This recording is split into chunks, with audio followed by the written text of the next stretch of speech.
Kütke ennast üles, nagu ütleb Mart Normet, sellepärast et on algamas nädala topise intervjuu aeg ja sellel nädalal on meie topis Eestimaalt või õigem oleks öelda tegelikult lausa Saaremaalt, kuna Saaremaa mees Meelis, kes on 45-aastane, pandi nüüd siis seekord kinnimajasse sellest, et ta on purjuspäi juhtimise, suur austaja, fanaatik, teda on karistatud 11 korral tervenisti kriminaalkorras, selle eest, et ta purjuspäi on autoroolis olnud, aga mees ise on täiesti hämmingus, tema sõnadega on ta täiesti sõnatu, mis toimub, miks ta vangi pandi, sest et see, et ta paar korda purjuspäi sõitis, ei anna ju õigust seda ühiskonnast isoleerida. Nüüd oleme Meelisele helistanud, et natukenegi uurida, mis case siis on ja miks ta siis nüüd jällegi 8 aastaks ja 6 kuuks kinni pandi. Tere hommikust, Meelis! Tere! Mis case siis on, et oled öelnud siis, et oled sõnatu ja ei saa aru, mis toimub? Täpselt nii. Ma ei saa aru nagu, et mida ma tegin nüüd siis? Olid purjuspäi roolis. Kas sa tead, et see on eelkõige kõikidele teistele ohtlik ja sinule endale samamoodi? Vot ei saa aru, et selles mõttes, et kõik kogu aeg sõidavad ringi ja ega ma nüüd siis sellepärast mingi halvem sõita pole. Ikka on. Ma ütlen, ma olen eluaeg sõitnud autoga ringi purjuspeaga ja kõik asju teinud purjuspeaga, et ma olen, miks minusse nüüd nii halvasti suhtutakse, et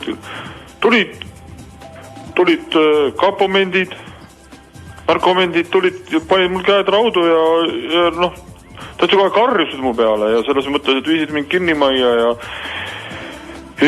kohe nagu pahatahtlikult nagu ütlevad, panid laua taha ja ütlevad, et jälle, miks sa teed nii? Sa lähed vangi. Vangis on inimesed, kes mörvavad. Vangis on inimesed, kes röövivad. Ma sõidan autoga. Sa oled ise... autoga sõitmine ei ole ju halb. Ei, see on küll tõsi. Ja samamoodi võtan viina võtmine pole ka halb. Kohati ikkagi on. Kõik võtavad. Kõik ei võta. Võtavad küll.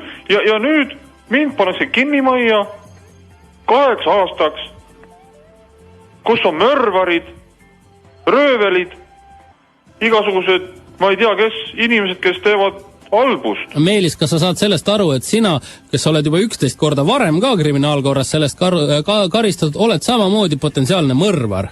See, et sa lähed purjuspäi autorooli tähendab seda, et ühe korra sa vääratad ja siis on väga kurb. Mina ei väärata kunagi. Ma olen sõitnud autoga purjuspäevaga alates nii kaua, kui ma olen olnud mingi 6 aastane. Ma teen purjuspäevaga kõiki asju. Ma käin kirikus. Ma annetan kirikule raha. Ma lähen kinno, vaatan filmi. Alvin ja Koop oravad 3D. Ma näen seda 4D-s, kui olen võtnud natuke. Sa näed 3D-s isegi ilma prillideta? Täpselt. Ja sa oled ise põhjendanud... Pähkli Pureja. Balletti käisin vaatamas. Ma olen väga korralik inimene. See, et ma natukene svipsitan, ei pea inimest kinni panema. Aga kas sa tead, et meie seadustes on selline punkt sees, et roolis pead olema 0 promilliga? Sinul on, ma olen siin aru saanud alati nagu 2 miinimum. Miks olen alati mina see, kes peab asjadest aru saama? Miks ei saa mendid aru, et kui ma juba 11 korda olen vahele jäänud, et ma ikka teen seda edasi, sest see on minu elu. Sa oled ise väga uhke ja rahul oma asjadega. Ma ikka siis elan oma elu niimoodi ja ma olen nagu selles mõttes nagu natukene hämmingus, et miks nüüd mind vangi pannakse, miks mu peale karjutakse. Ja miks sind ühiskonnast isoleeritakse? Jah, tegelikult ma olen hea inimene ju. Ja oled sa hea inimene ikkagi tegelikult? Ja kui suures ma elan veel sellises kohas, kus kõik on 10 meetri kaugusel. Aga sa sinna loomulikult pead ikkagi sõitma autoga, sest sa oled selline mees, kes jala ei käi ja vett ei joo. Täpselt nii. Mul on omad, ütleme ikkagi, rollid täita siin elus. Põhimõtted. Ja jala ei käi, vett ei joo. Kuidas ma siis saan olla täis kohaga maatsovi mees, kui ma pean jala käima? Kui ma jala käin, siis olen kohe joodik. Kui sõidan autoga, olen kohe kõva mees. Kas on Meelis veel selliseid asju ka, mis osas sa seadust ei kuula ja ikkagi teed nagu enda moodi nagu rebel kunagi? Muidugi. Mina näiteks punase tulega lähen üle tee. Alati? Alati. Nii ei tohi? No vaata, värk on selles, et meil siin, meie külas siin Saaremaal on ainult üks valgusfoor. Siis on hästi kaugel, ma näen, et seal on punane. Ja ma lähen ikkagi üle. Nii? Sülitan maha ja need vist enam-vähem ongi kõik. Sõidan ilma piletita.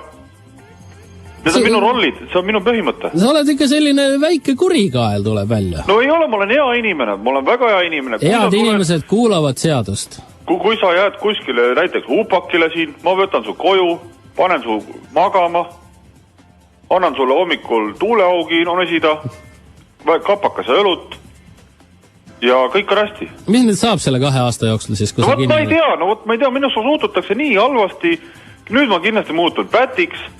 Ma ei tea, mulle tehakse pildid peale võib-olla. Nakollid ja no ma ei kujuta ette. Tulen välja, olen kaine, olen närviline. No arvad, et vanglas ei anta sulle natukene hommikusöögi kõrvale pisut väikene? Vanglas ei tohi. Aga sina ju ei hooli sellest, mis ei tohi. Ma ei saa. Kas sa ei saa? No, kus ma saan? No küll sa sebid. Sebid, okei, sebin. Aga no mure on see just sellepärast, et tulen välja, pannakse mind nii sinna rehabi, olen kaine ja närviline ja mine tea, mis ma selle kaine närvilise peaga nüüd siis peale hakkan. Löön võib-olla kellegi maha. Kas see on nüüd siis hea? Ära seda küll tee, see on halb. No võt. Proovi inimeseks saada. Sellel ajal, kui sa vangis oled, mõtle natuke ja saa inimeseks. No katsume. Olgu, aitäh sulle, Meelis!